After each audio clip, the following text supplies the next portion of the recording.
महाभारत में कई घटनाएं और ज्ञान विज्ञान के रहस्य छिपे हुए हैं। महाभारत का हर पात्र जीवंत है, चाहे वह कौरव, पांडव, कर्ण और कृष्ण हो या धृतराष्ट्र, शल्य, शिखंडी और कृपाचार्य हो। महाभारत सिर्फ योद्धाओं की कथाओं तक ही सीमित नहीं है। महाभारत से जुड़े 7 वचन और आशीर्वाद में भी रहस्य छिपे हुए हैं। दरअसल महाभारत की कहानी युद्ध के बाद समाप्त नहीं होती है, बल्कि महाभारत की कहानी तो युद्ध के बाद शुरू होती है। माना जाता है कि वर्तमान युग महाभारत की ही देन है। महाभारत को हिंदू धर्म का 5वां वेद कहा जाता है। तो दोस्तों, आज की इस वीडियो में हम महाभारत के 9 रहस्य के बारे में बताने जा रहे हैं। तो चलिए जानते हैं महाभारत के 9 रहस्य के बारे में। नंबर 1, गंधारी के 99 पुत्र थे, तो कौरव 100 कैसे कहलाएं? आप जानते हैं कि कौरव 100 भाई थे, लेकिन गंधारी ने धृतराष्ट्र के केवल 99 पुत्र और एक पुत्री को जन्म दिया था, और कौरवों की उसे इकलौती बहन का नाम दुशाला था, जबकि कौरवों का एक भाई युधिष्ठिर एक दासी का पुत्र था।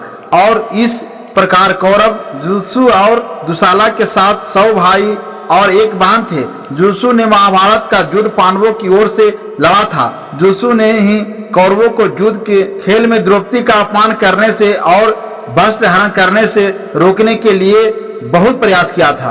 नंबर 2, क्या सच में महर्षि वेद व्यास महाभारत के लेखक हैं? दोस्तों, अब मैं आपसे एक सवाल पूछता हूं कि महाभारत की किताब किसने लिखी थी? मुझे पता है कि आपका जवाब होगा कि महर्षि वेद व्यास ने लिखी थी, लेकिन मैं आपको बता दूं कि यह एक अधूरा सच है। अब आप पूछेंगे क्यों?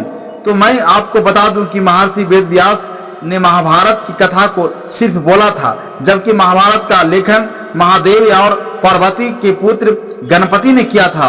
मित्रों, वेद व्यास कोई नाम नहीं है, बल्कि एक उपाधि है जो वेदों के ज्ञान रखने वालों लोगों को दी गई थी।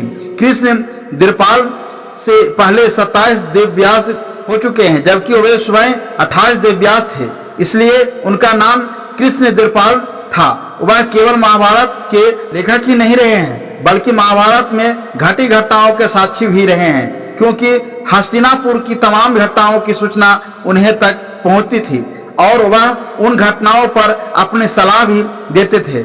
जबकि संघर्ष और संकट की स्थिति होती तो माता सत्यवती उनके साथ चर्चा करने के लिए उनके आश्रम पहुंच जाती, तो कभी हस्तिनापुर के राजभवन में उन्हें आमंत्रित करती। नंबर 3, द्रोणाचार्य का जन्म। यह तो हम सभी जानते हैं कि गुरु द्रोणाचार्य कौरवों और पांडवों दोनों के गुरु थे। गुरु द्रोण महर्षि भारद्वाज के पुत्र थे। महर्षि भगवान एक महान वैज्ञानिक, चिकित्सा, तत्वविदा और बहुत बड़े विद्वान थे।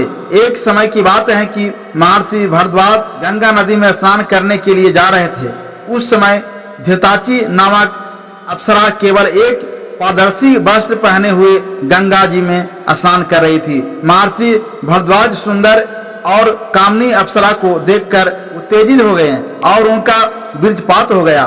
उस समय बीज को केवल जीवन के बीज के रूप में माना जाता था, बल्कि दूसरे शब्दों में पुरुष का बीज एक अति तेजस्वी और बलशाली संतान को जन्म देने में समर्थ था। महर्षि भारद्वाज ने इस बीज को व्यर्थ जाने देना उचित नहीं समझा। उन्होंने उस बीज को एक द्रोण कलश अर्थात पत्ते के कलश में रखा, जिससे एक पुत्र जन्मा।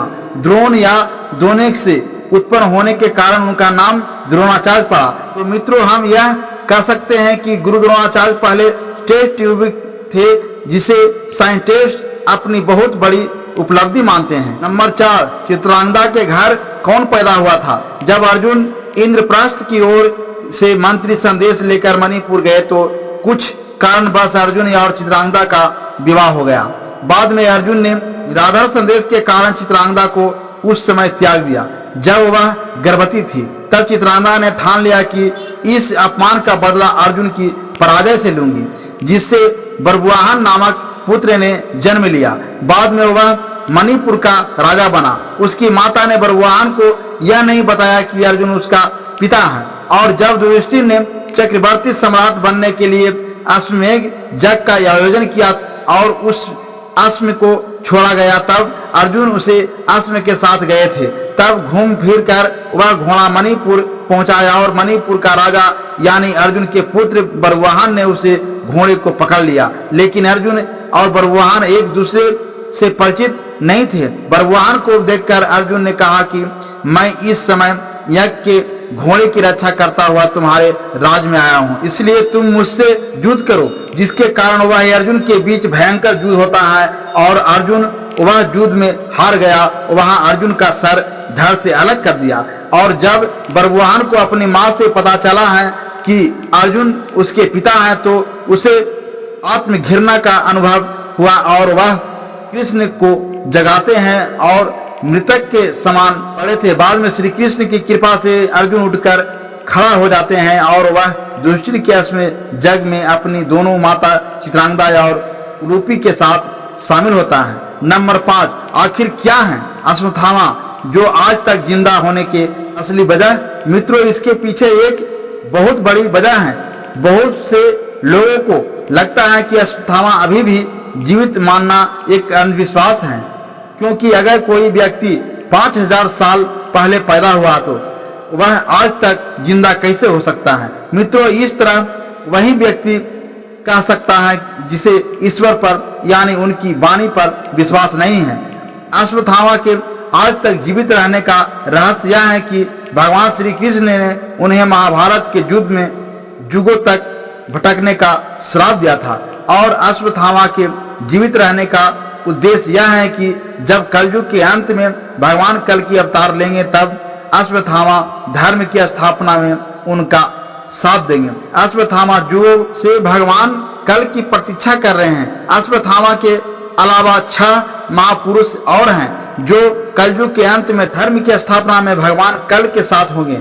अर्थात इस कलयुग में सतयुग, त्रेता युग, द्वापर युग से अब तक जीवित हैं और वे सभी 8 सीढ़ियों से और दैविक शक्ति से संपन्न है। लेकिन ये महान दिव्य पुरुष किसी नियम या वचन से बंधे हैं और हम मनुष्यों की तरह वे भी आज इस कलयुग में रह रहे हैं। भगवान विष्णु के कल की अवतार द्वारा मोक्ष प्राप्त करने की प्रतीक्षा कर रहे हैं। नंबर 6, महाभारत में परमाणु बम। महाभारत के समय में भी परमाणु बम होते थे, तब शायद उन्हें ब्रह्मास्त्र के नाम से जाना जाता था। जब मोहन जोदड़ो की खुदाई की गई थी तो उसमें कुछ कंकाल मिले थे जिन विकिरण का प्रभाव था। अब सवाल यह उठता है कि ब्रह्मास्त्र जो उस समय उतना विस्फोटक था वही परमाणु बम था, क्योंकि पुराणों में ऐसे प्रमाण मिलते हैं कि जब भी ब्रह्मास्त्र का प्रयोग किया जाता था पूरे ब्रह्मांड में एक तेज गर्जना सुनाई देती थी। हजारों उल्कापिंड आकाश से गिरने लगता था, आकाश जल जाता था। ऐसा लगता था कि पृथ्वी पर भयानक भूकंप आया है। हवा तेज गति से बहने लगती थी। सोचिए कि आज के आधुनिक युग से महाभारत कल का समय कितना दूर था। नंबर 7, 5 जन शंख क्या है? मित्रों, 5 जन एक यंत्र दुर्लभ शंख है। श्री कृष्ण के शंख का नाम 5 जन था, जिसकी उत्पत्ति समुद्र मंथन के दौरान हुई थी। महाभारत में श्री कृष्ण अपने 5 जन शंख से पांडव सेना में जोश भर देते थे और इससे कौरवों की सेना में भय पैदा हो जाता था। इसलिए इस शंख को विजय और यश का प्रतीक माना जाता है। कहा जाता है कि यह 5 जन शंख आज भी मौजूद हैं। यह शंख हरियाणा के करनाल का बताया जाता है। कहा जाता है कि इसके करनाल से 15 किलोमीटर पश्चिम में कछुआ और बहलोलपुर गांव के पास पराशर ऋषि के आश्रम में रखा गया था, जहां से यह चोरी हो गया था। मान्यता के अनुसार महाभारत युद्ध के बाद भगवान श्री कृष्ण ने अपना 5 जन शंख पराशर ऋषि के मंदिर में रखा था। हालांकि कुछ लोगों का मानना है कि आदि बद्री में आज भी श्री कृष्ण के इस शंख को सुरक्षित रखा गया है। नंबर 8, क्या है इरावन की कहानी? मित्रों, अर्जुन के पराक्रमी पुत्र अभिमन्यु जो अर्जुन की पत्नी और श्री कृष्ण के बहन सुभद्रा के गर्भ से उत्पन्न हुए, जिनके बारे में हम सभी जानते हैं। लेकिन अर्जुन के एक और शक्तिशाली पुत्र था जिसका नाम इरावन था। मित्रों, पांडवों से लेकर कौरवों तक महाभारत में कई ऐसे पात्र हैं जिनकी कहानी हैरान करने वाली है। दिलचस्प बात यह है कि इस कहानी का हर पात्र किसी न किसी रूप में एक दूसरे से जुड़ा है और महाभारत के युद्ध में भी उसकी अहम भूमिका है। ऐसे ही एक कहानी इरावन की कार्यक्रम के अनुसार उस समय पांडव 12 वर्ष का वनवास और 1 वर्ष का अज्ञातवास के लिए निकले थे। तभी गंगा के तट पर उलूपी की भेंट अर्जुन से हुई। नाग कन्या अर्जुन को देखते ही उन पर मोहित हो गई। उन्हें वह नाग लोग ले गई जहां उलूपी ने अर्जुन के समक्ष विवाह का प्रस्ताव रखा। वहां दोनों ने शादी कर ली और उन दोनों को इरावन नाम का एक बेटा हुआ। इरावन के एक कुशल धनुर्धर और मायावी हथियारों का ज्ञात था। इरावन के जीवन का एकमात्र लक्ष्य महाभारत के पवित्र युद्ध में अपने पिता अर्जुन का समर्थन करना था। महाभारत युद्ध में एक समय ऐसा आता है जब पांडवों को अपनी जीत के लिए मां काली के चरणों में स्वेच्छा से अपना सर बलिदान करने के लिए एक राजकुमार की आवश्यकता होती है। जब कोई राजकुमार आगे नहीं आता है तो इरावन इसके लिए स्वयं को समर्पित कर देता है, लेकिन वह एक शर्त भी रखा कि वह अविवाहित नहीं करना चाहता। अब संकट यह पैदा होता है कि अगर उसकी शादी किसी राज की बेटी या आम महिला से होती है तो कोई भी पिता अपनी बेटी की शादी इरावन के साथ करने के लिए तैयार नहीं होगी, क्योंकि जल्द ही वह काल की गाल में जाने वाला था।